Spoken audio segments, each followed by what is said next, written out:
नमस्कार मित्रांनो, स्वागत आहे तुमचं सिक्रोमेक कंपनीमध्ये लोकेटेड छत्रपती संभाजीनगर महाराष्ट्र। आज आपल्याकडे जळगावहून कस्टमर आलेले आहेत ज्यांनी आपल्याकडून सिंगल नोजल चकली मशीन घेतलेली आहे। त्यांनी आज चकली आणली ऑइल ड्रायर मशीन मध्ये, त्यांनी आज डेमो घेत आहोत। त्यांची आता ही चकली आहे, त्यांना 20 स्पीड कंट्रोलचा आपण ड्रायर दिलेला आहे। त्यांना हा VFD सेट करून देतोय। आता हे जो VFD आहे आपण इथून ऑन करणार आहोत। हा जो आहे तुम्ही याला स्पेसिफिक स्पीड सेट करू शकता जेणेकरून तुमची चकली एकही ब्रेक होत नाही।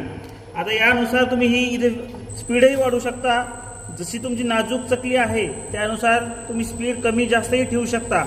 याला तुम्ही चकलीसाठी एक 25 ते 30 फ्रिक्वेन्सीवर सेट करू शकता। यानंतर आता तुम्ही बघताय की आता ही चकली स्मूथली फिरत आहे आणि यानंतर जसं तुम्ही साधारणतः 1 ते 1.5 मिनिटं फिरवलं की यातून तुमचं ऑइल एक्स्ट्रॅक्शन म्हणजे ऑइल बाहेर पडणार आहे आणि तुमचं जे तेलकटपणा लागतो तुमच्या चकलीला खाताना तो निघणार आहे।